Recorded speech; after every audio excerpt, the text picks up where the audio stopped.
9 months ago, I bought a bunch of juvenile Monsteras deliciosas, and then I tried to apply all different advices that I found on internet to grow them as much as possible. And it still looks pathetic, small, it's struggling, and I think even it has a root rot. But not all as bad as seem to be, because this Monstera that grows with me for 9 months is look perfect. And it grows well, it gets thicker, it grows mature leaves with inner fenestration. And in fact, this specimen I grew without any internet life hacks on inconvenient media in rocks. In this episode, I will share with you my experience with this beast, and I share with you all tips that worked or didn't work in my experience in my journey of growing Monstera deliciosa for 9 months. Hello there and welcome to my YouTube channel. For context, these plants are the same kind, the same batch, I think maybe the same genetic, and they appear in my house at the same time and in the same pot. And look how big is this beast and how pathetic and small this. It still produces juvenile leaves. It's still small, and if you look at the leaves, you'll see that it's very thirsty. But here is some wet media. I watered it a couple days ago, and these leaves should look differently, should look more plump, more juicy, more green, but they don't. There are some myths that are spoken on internet. People repeat them from one to another, but they don't work at all.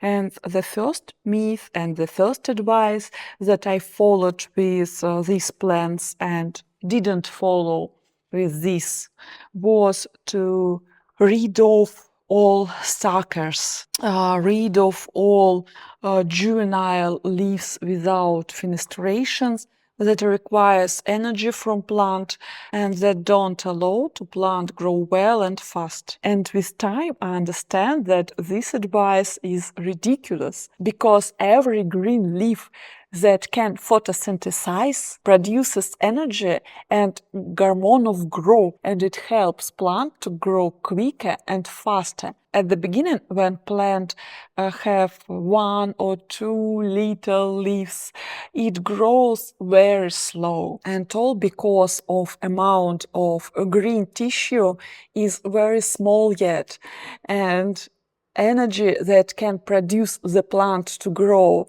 is very low. And with time, when plant grows one leaf after another and green mass became bigger and bigger, it can produce way more energy to grow.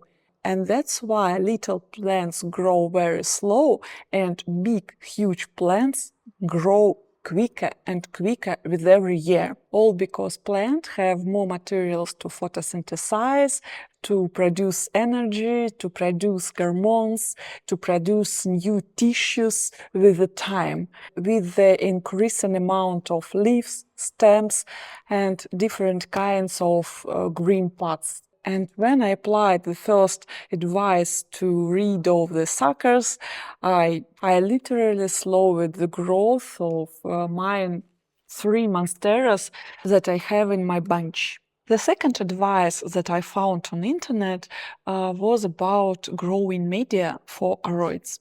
Monstera is aroid. It's like to grow up the trees, to climb up the trees and look better lighting conditions, more access to rainwater, and etc.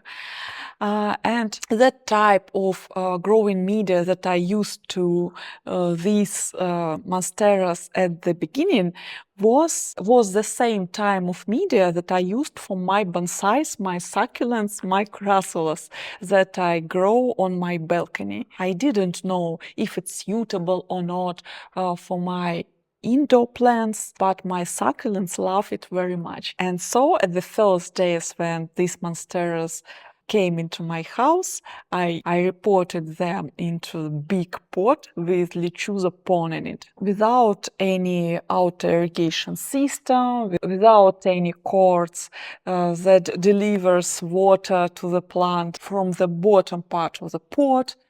Without anything, only pond, only rocks. If you don't know, deliciosa pond is a mix of pumice, volcanic rocks, slow release fertilizer, and some kind of mineral. I don't remember now what it is. It's a light blue mineral. I will write the name of it here.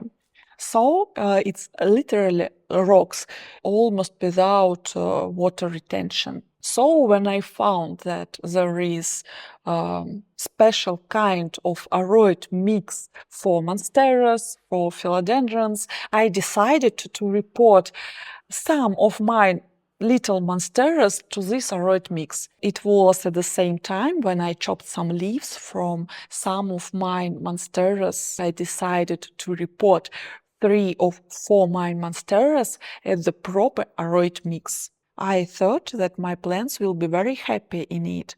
But I noticed that 2 of 3 reported plants slowed its growth immediately, and I think even stopped it for a while. At the same time, my control group, my one of 4 plants that grew all this time in pond at the same pot was continued to grow and grew one big leaf after another. What did I learn from this situation? The first point, even you transition your plant to the more convenient condition, to the best condition, it will take some time to adjust to this new condition.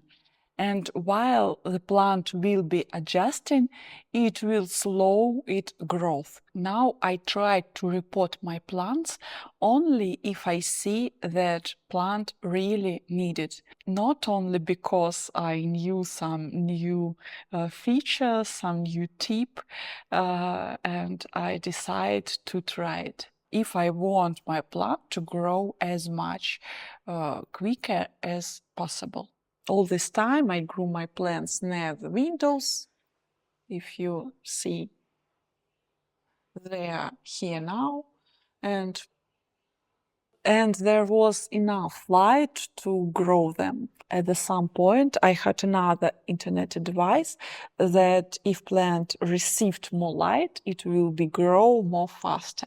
And I thought that my miserable two monsteras that stopped growing can grow faster if I deliver for them more light. And I settled them on my balcony with 4 or 5 hours of direct sun per day.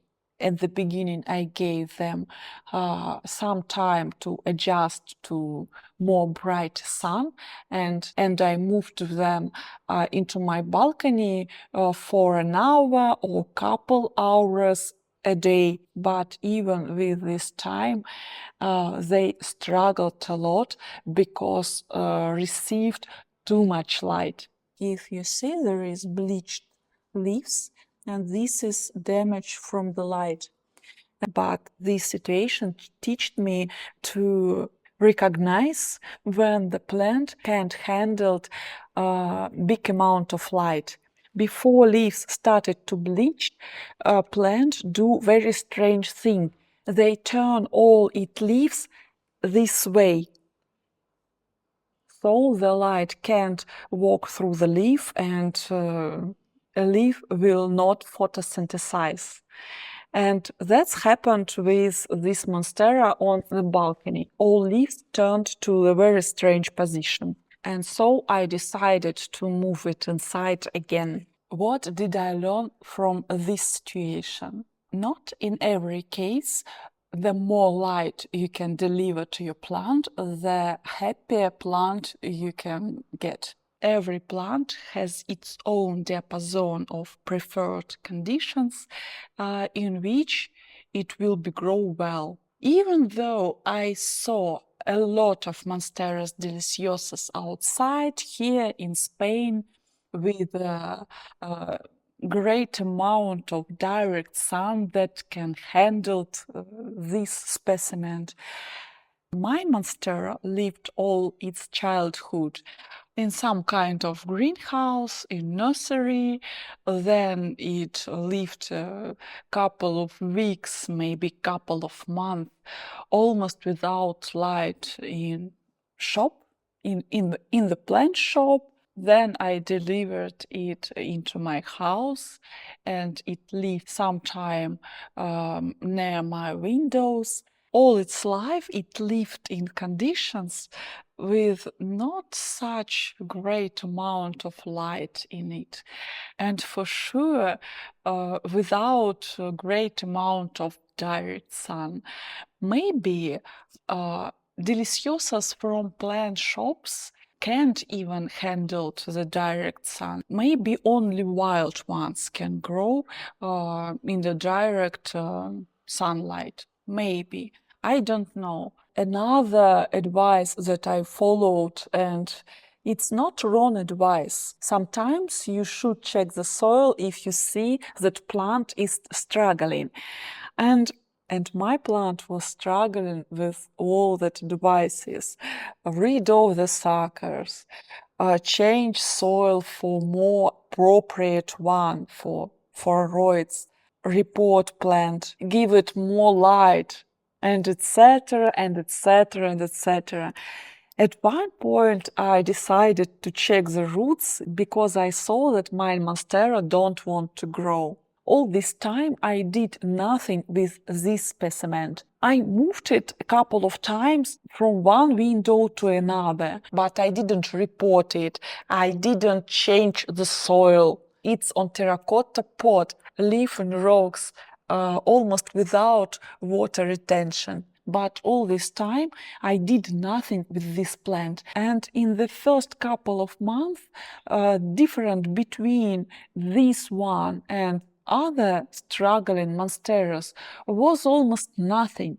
But with the time, I think this monstera adjusted to not ideal condition, to its rocky soil, to the situation when it must grow in that conditions that I gave it at the beginning, because I didn't change these conditions. And even though it wasn't ideal, even though monsteras don't grow in rocks in nature, but with time it adjusted to these conditions and it started to grow quicker and quicker. You can see that the first couple of leaves was pretty juvenile. This leaf was the first that I grew in my home condition, and this damage appeared from the wind when I delivered a bunch of monsteras on my bicycle in November with all huge amount of wind that we have here in Valencia in autumn. This is the second leaf that I grow at home. It is pretty juvenile too. It increased the size, increased the number of holes, but it's still juvenile. But look at this, the third leaf. It appeared after 4 or 5 months growing this beast at home.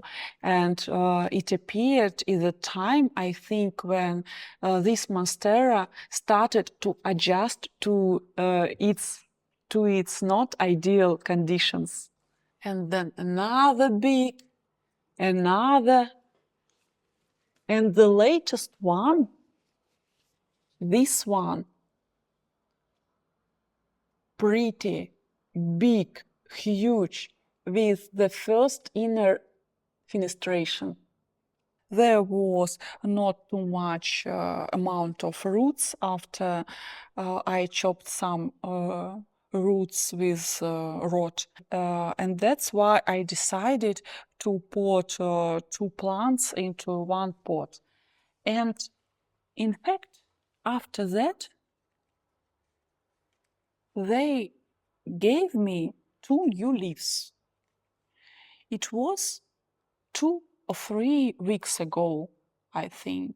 Since I reported these 2 monsteras the first time, it gave me 1, 2, 2 leaves, and 1, 2, 2 leaves, each of them, with the time of 4, maybe 5 months. So they grow very slow for this moment and do almost nothing. But after I reported it to the smaller pot, 2 plants instead of 1, I think they like it and they started to grow new leaves, and so far so good. I will watch for them for another couple of months, and I think they will be okay.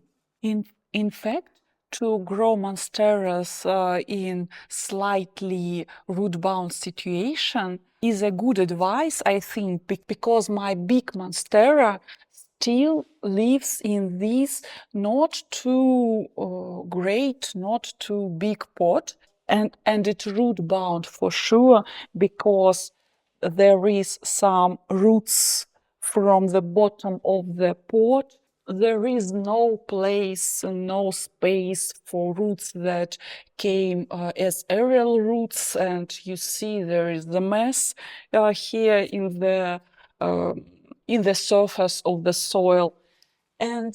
But she still grows. She is still giving me one big leaf after another with fenestration, and I think she likes to be rebound. Maybe it's time to report her, maybe, but I think I will wait for another couple of leaves, since she's growing well, since her stems became thicker and thicker, and she's showing me such a great fenestration. I think if she continue to size up the leaves, to size up stem, to show more and more fenestration, she tell me that's everything okay, and conditions that I deliver to her is okay. And no need to report her only because some roots can't find some space for growing. My experience of last half a year tells me that if plant is growing, don't touch it. Don't touch it. You don't need to report it. You don't need to change soil. You don't need to change pot. You don't need do anything. Just leave it alone. It will do its thing. It knows better and it shows if everything is okay. And the main life hack that nobody told to us plant lovers: don't change condition of plant as much time as possible. If it grows well, don't touch it. And with the time, it will get bigger, it will get maturity. With every new leaf, it will get more energy to grow. This speed of growth will be increased with time, and there is some накопительный effect of this kind of strategy with growing plants. And I think the main life hack with every plant, not only monsteras, consistent. If it grows, don't touch it. And that is all for this video. If you like it, please push thumbs up. Consider to subscribe to my channel, and bye bye. See you on the next video.